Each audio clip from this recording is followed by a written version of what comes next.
মধ্যপ্রাচ্যে উত্তেজনা দিন দিন যেন নিয়ন্ত্রণের বাইরে চলে যাচ্ছে।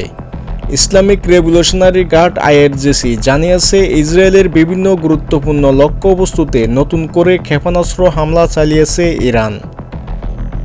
ইরানের আধা সরকারি সংবাদ মাধ্যম তাসনিম নিউজ এজেন্সি বলছে, এই হামলায় প্রথমবার মতো ব্যবহার করা হয়েছে ইরানের শক্তিশালী সেজিল ব্যালিস্টিক ক্ষেপণাস্ত্র।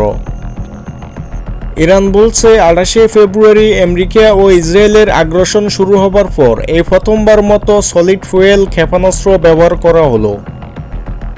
আইআরজিসি আরও দাবি করেছে, হামলায় ইসরায়েলের সামরিক ও প্রতিরক্ষা শিল্পের গুরুত্বপূর্ণ স্থাপনা লক্ষ্যগুলোকে টার্গেট করে হামলা করা হয়েছে। এই সেজিল ক্ষেপণাস্ত্র পাল্লা প্রায় 2000 থেকে 2500 কিলোমিটার। এর গতি শব্দের গতির চেয়ে প্রায় 13 গুণ বেশি, তাই এটি খুব দ্রুত লক্ষ্যবস্তুতে আঘাত করতে পারে। এই হামলার পর মধ্যপ্রাচ্যে নতুন করে উত্তেজনা তৈরি হয়েছে। বিশ্লেষকরা দাবি করছেন, এই পরিস্থিতি নিয়ন্ত্রণের বাইরে চলে যাচ্ছে মিডল ইস্টে যুদ্ধের পরিস্থিতি। নিউজ ডেস্ক, আন্তর্জাতিক দুনিয়া।